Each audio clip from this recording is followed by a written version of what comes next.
Assalaamu calaykum asxaabtiina waa salaamantihiin dhammaantiina meel walba caalamka aad ka joogtiin waxaa idin leeyahay isku soo noqod wanaagsan maqnaansho dheer kadib maanta barnaamijkeena wuxuu ku saabsan yahay arrin xasaasi ah oo loo baahan yahay aniga iyo adigaba inaan wax badan ka ogaano inta ka horeysa fadlan haddii aad janalkan ku cusubtaa subscribe saar muuqaalkana like dhasiina share garay si uu gaaro walaalaha qalbiga sida adigoo kale.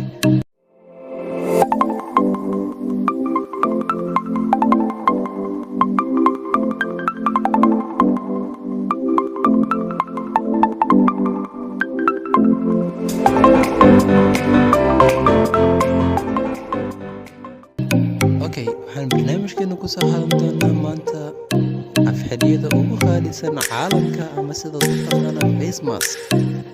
waan ogahay haddii aad maqasho face mask waxaa niyadda ku soo dhacayo caabuqa covid-19 coronavirus.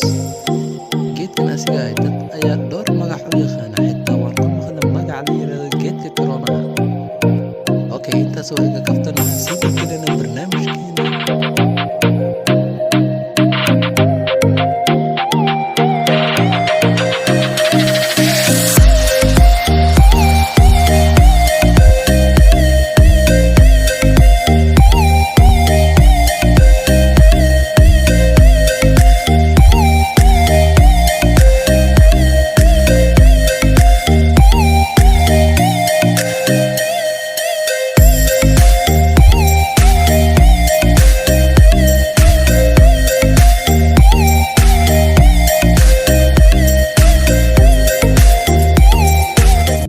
haddii aad muuqaalkan ku raaxaystay fadlan subscribe saar muuqaalkana like dheh share garee si uu gaaro walaalaha qalbiga. waxaan ku leeyahay isku soo noqod wanaagsan.